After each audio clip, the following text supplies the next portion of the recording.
There are 12 million people in this country of this particular age group.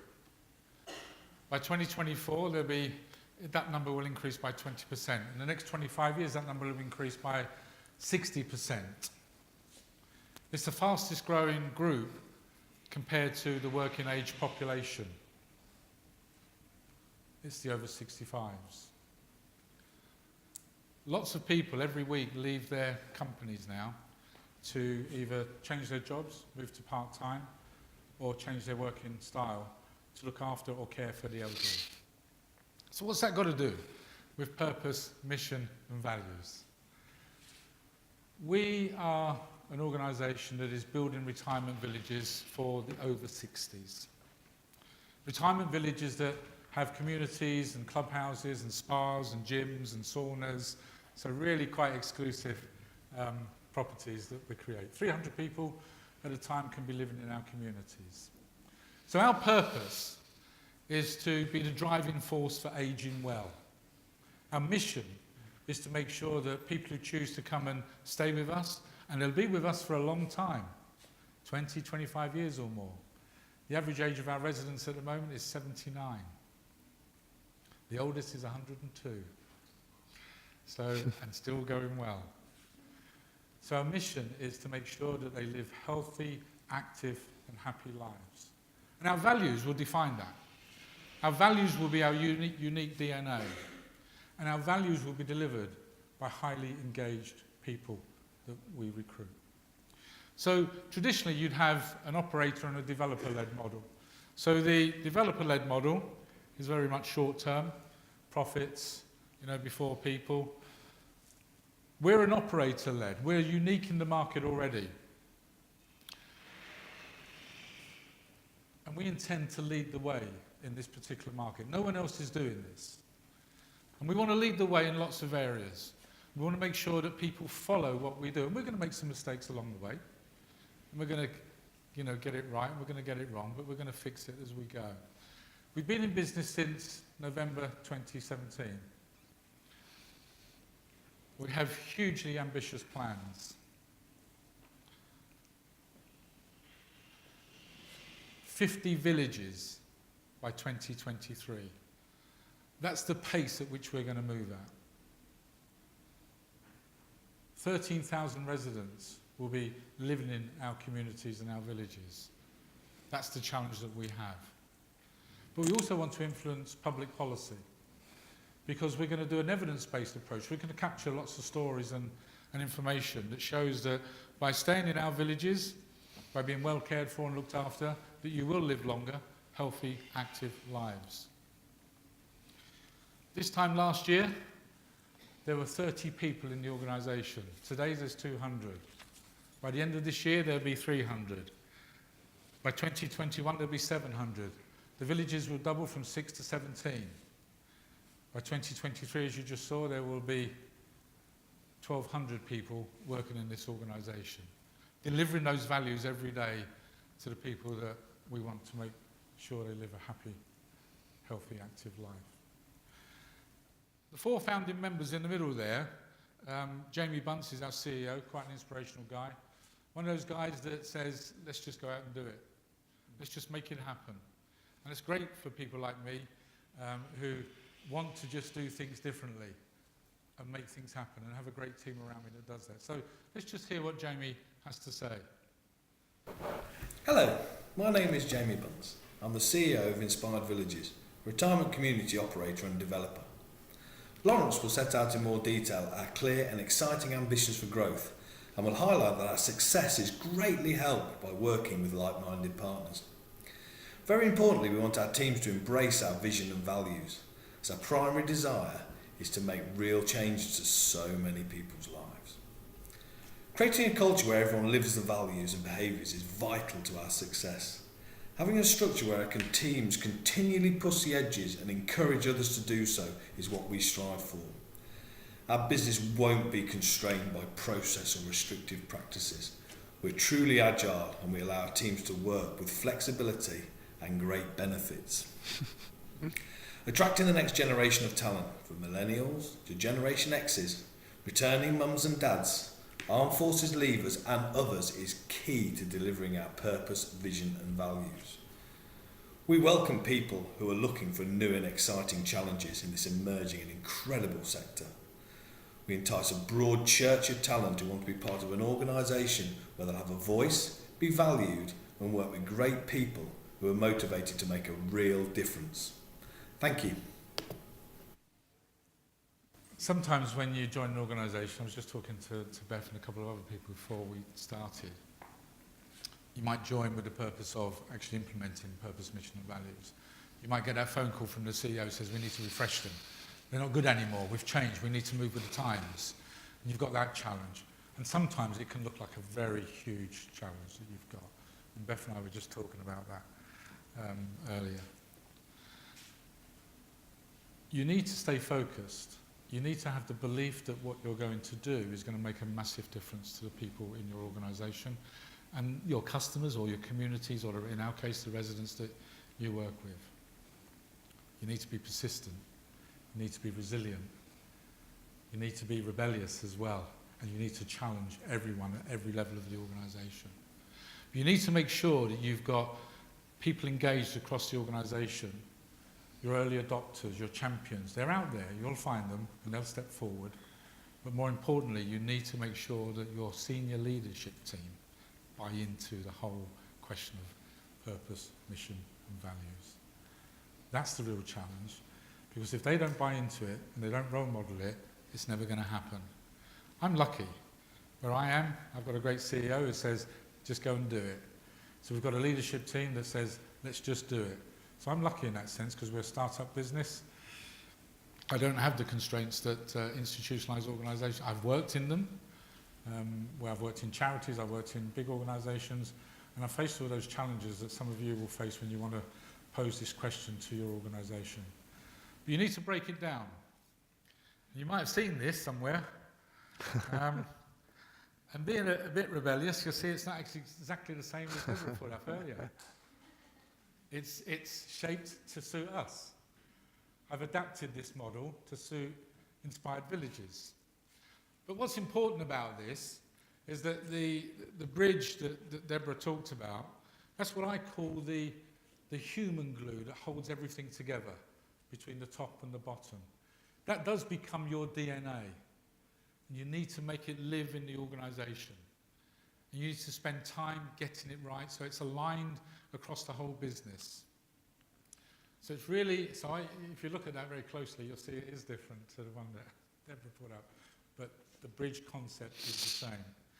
But you might want to look at, sorry. Someone taking a picture. You might want to, you might want to look at your own types of frameworks and models within your organisation.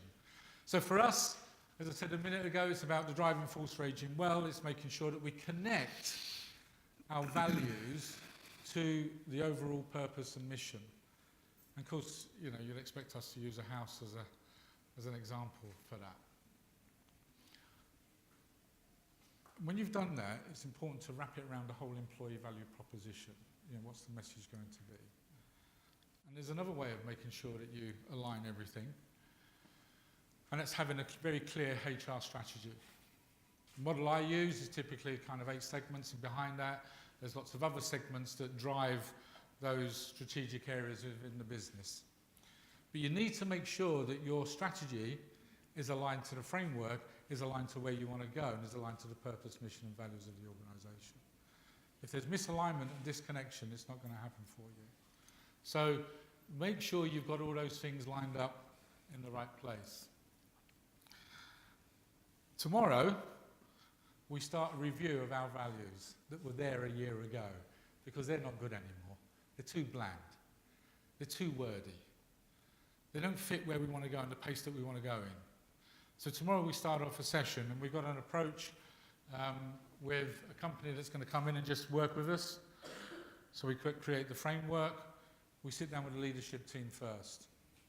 And we make sure that the leadership team are speaking with one common voice, one common language, one common purpose. Because if we can't get that right, there's no point in going forward. Then we'll go and test that, and we'll go out and talk to people in the organisation, and we'll have a series of workshops. What's important about that is that when we come back to the leadership team, we need to make sure that there's alignment. It's what I call the, let's assess it, let's analyse it, and let's make sure it's aligned to the organisation. Hopefully, when we've gone through that exercise over the next 6 or 7 weeks, there'll be some alignment between us as a leadership team and the rest of the organisation in terms of the values.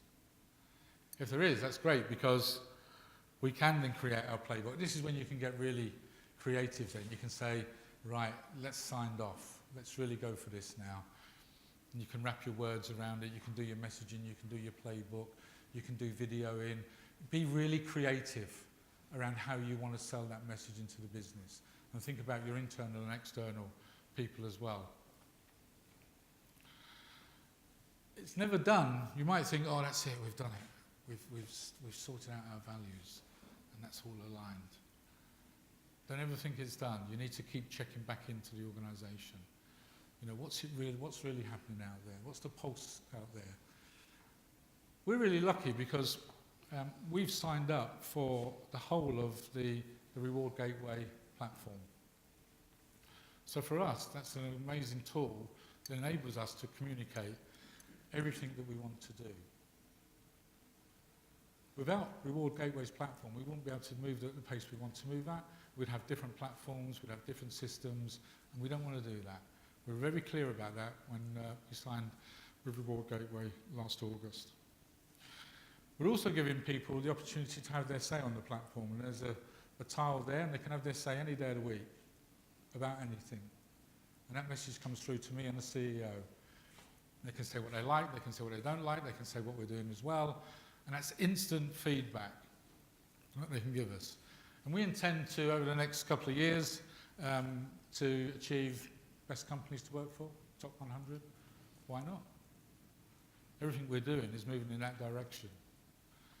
Keep those champions, those early adopters and those ambassadors engaged as well. Let them be the eyes and ears on the ground when you're making these changes. The onboarding piece, so let's imagine, let's take the view that you've wrapped your messaging around your values. And I have a fantastic team that work with me. So I've got Emma Connolly, Steph James and Rebecca Tinsley who work with me. And they just do an amazing job already without the revised values that we're going to put in place. They connect and communicate with people straight away. They engage with people on an emotional level about what we are, who we are, what we're doing and why we're doing it. And they buy into that. That's why we've gone from 30 to 200. That's why we'll go from 200 to 300 to 700 and 1200. Because people are buying into that already. But what lots of companies do, of course, is they say, shake their hand and say, well done, you've got the job. See you in a month's time or 3 months' time when you've served your notice with your other company. The whole onboarding piece starts at the point when you first had that first conversation. And it continues throughout the whole process. So on day one, when they join your organisation, they feel already connected to the business. So we want to make sure that they're connected to their role and they understand that the purpose of their role and the values linked to that role is to drive the mission and the purpose within the business. We want them to feel connected to their team immediately. We don't want people to kind of go, oh, well, what do I do on day one? Where do I go? Who do I speak to? Their team will be talking to them before they join.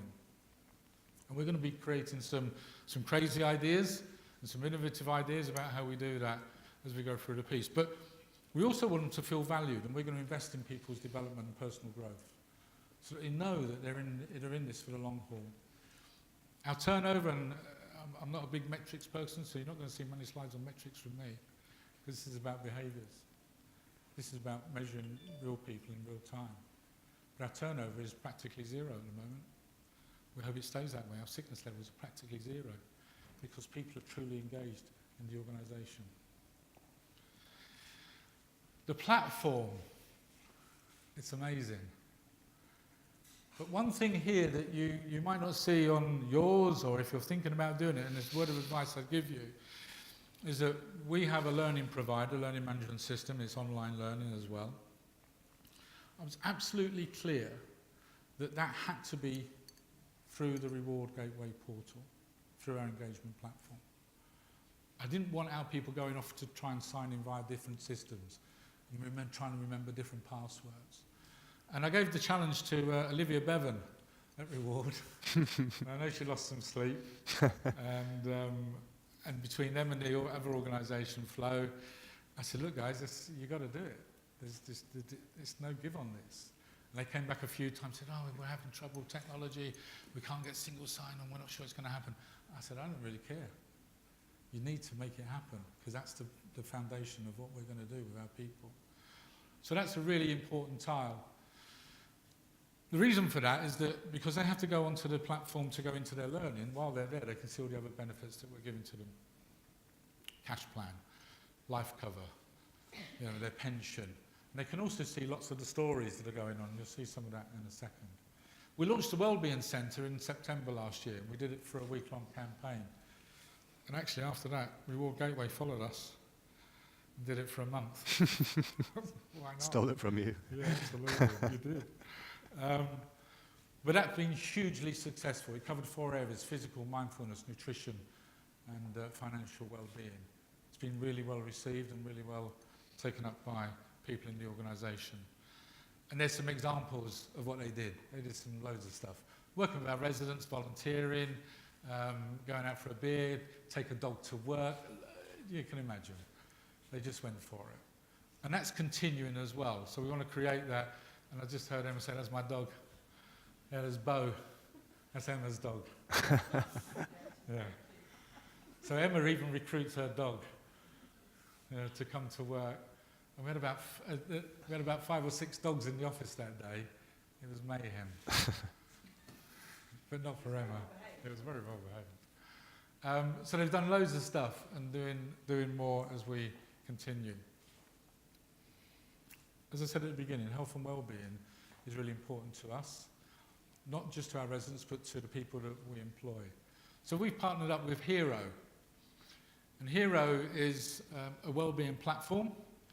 And they did a survey, and you'll see the outcome of that survey in a second, of all of our people about emotional, mental health, physical, sleep, all of those areas, which gave us the baseline data to work from. We're about to launch at the end of March the Navigator platform, where we can capture the real data about how people are living well, eating well, sleeping, and the activities that they're doing. We encourage, and you heard Jamie say this, flexible working. We want returning mums and dads. We want people from the armed services. We want new generation to come and work for us. And we don't intend to say there's a 9-to-5 job and there's an office. We intend people to say, this is how I want to work for you and this is how I want to work with you. And we're going to allow that flexibility. We're going to allow people to work from home. We're going to allow people to work from the beach, sign on. You'll get more productivity out of people if you allow them and trust them to do what they're good at doing. Lots of companies make the mistake of employing people and doing this probation period and telling them what to do. Why did you recruit them in the first place? Let them do what they're good at doing and allow them the freedom to do it. That's what we intend to do as well. Hey, listen to this. This is the survey. I haven't made this up. From the survey that we did with Hero, the happiness index in the UK is 7.5. Work for us? You're happier than the rest of the UK.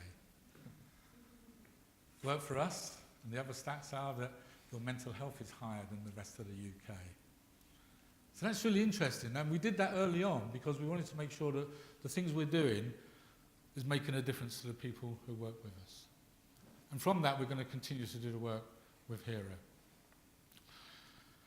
Deborah mentioned this as well, and this is our next launch. During March, recognition is absolutely important to us. And it will feed off the values that we're going to come out with in the next sort of month or two. We want people to be recognised instantly for living those values, for delivering those values. We want it to be peer recognition. We want managers to instantly recognise people there and then for living the values. And this is a clever thing about this, off the platform, is that we'll be able to measure that. Privately, secretly, don't tell them. But we'll be able to see how many managers are issuing instant rewards to their colleagues? And if we see one of our villages where a manager hasn't done it, but you know, we go around the village, we talk to people, and we know who's doing a really good job. And if they're not getting recognition from their manager or their peers, then we'll have a conversation about that, because that just won't fit with our values.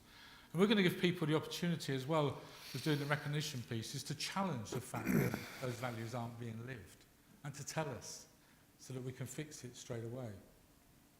So reward and recognition is absolutely important to us. The fact that it's going to be at the very beginning, so when we attract people, recruit people, you know, bring people through the organisation and promote them and elevate them to different positions, it'll be based around the values and behaviours and the culture in the organisation, not around the fact that they've hit their targets or their metrics or their KPIs. So it's a key driver for us, that they're living and delivering against the values. We already do birthday cards. Jamie signs them personally, sends them off, and he gets some amazing responses from people. I mean, he loves it. He said, oh, I sent a card and it just came back and they loved it. But what we do something slightly differently. So if it's your 21st, 30, 40, 50, 60, we give a little sort of a reward around that, or if we know that they're interested in a particular thing, we'll set them up for a spa day, or if they like tennis, we'll let them go off and play tennis for the day or whatever. We'll get them put tickets for Wimbledon. That makes a huge difference for people feeling valued and recognised.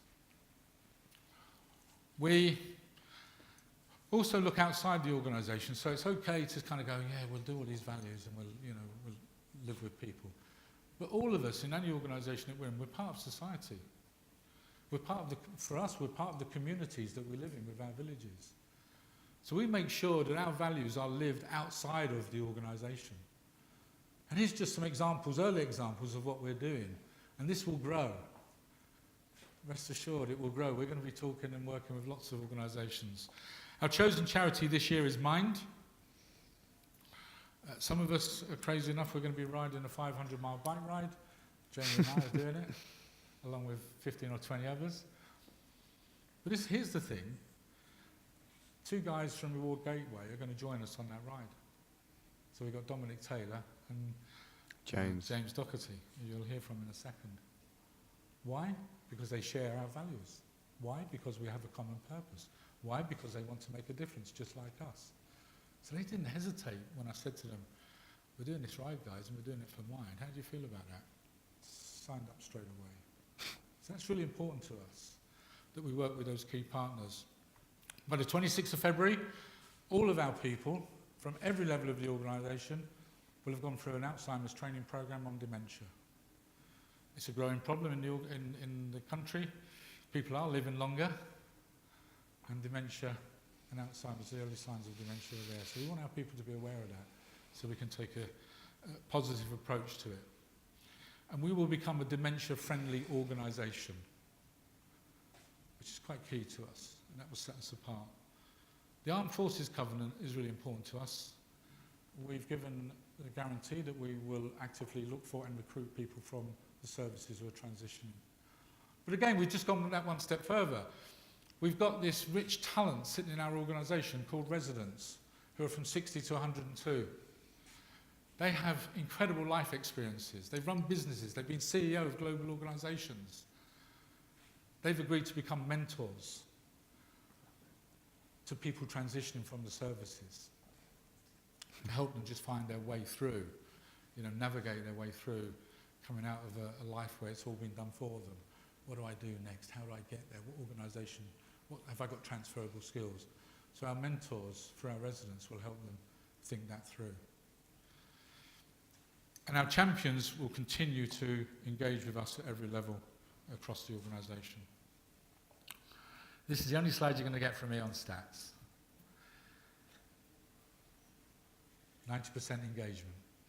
60,000 spent by our people on the discount retail area in the Reward Gateway in the last 5 months.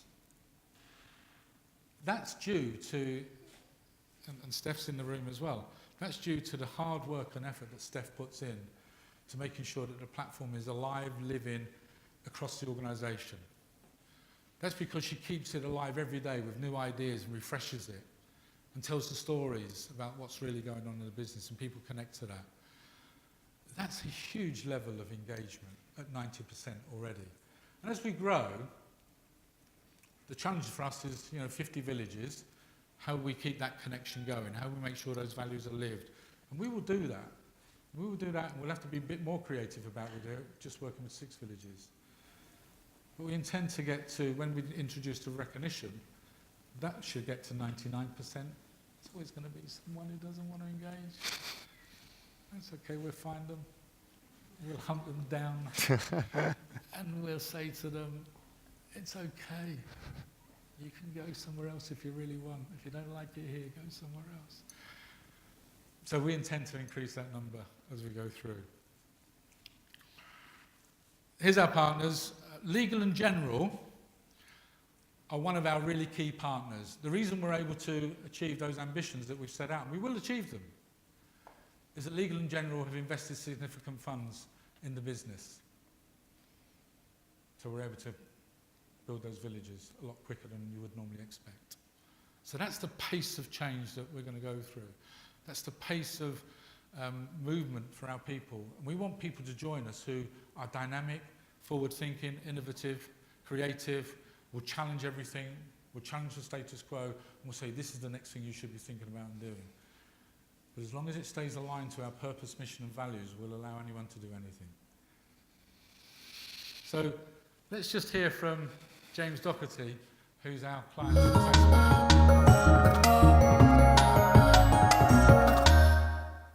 Hello, it's James Doherty here, the Client Success Manager for the Inspired Villages programme. Now, here at Reward Gateway, we have our company mission, which is make the world a better place to work. And it's always really, really great when we have a partnership with a company like Inspired Villages that have a really strong purpose about what they do and who they are. At the very beginning of our relationship, myself, Lawrence and Steph, we sat down, we looked at the growth for Inspired Villages as a company, and we thought, how can we get the programme to grow at the same rate as the company? And how can we keep all employees engaged right from the beginning?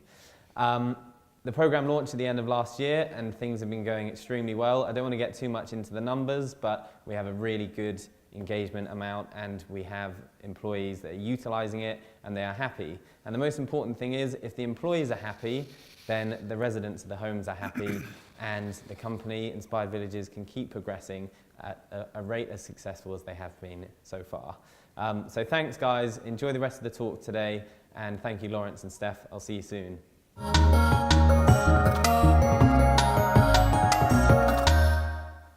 James is not here today or this week. He's on holiday in skiing. I think he's gone to a secret training camp for the ride. So we'll find him out.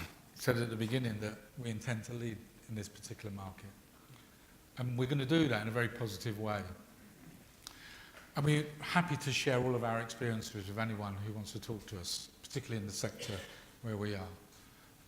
And if they want to follow us, that's great, because what that will do, that will just influence the policies and the challenges that we all face. It will make life better for everyone as we keep growing.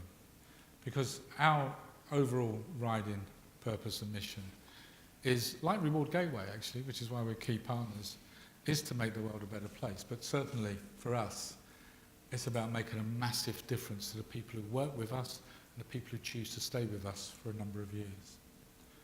For me, that's the key driver. To make a massive difference to people's lives through engagement, through every level of engagement that we do. It's just a really positive thing. And I'm so proud to be working with a team like Jamie and my team and the rest of the team at Inspired Villages who share that same passion and commitment to make it happen.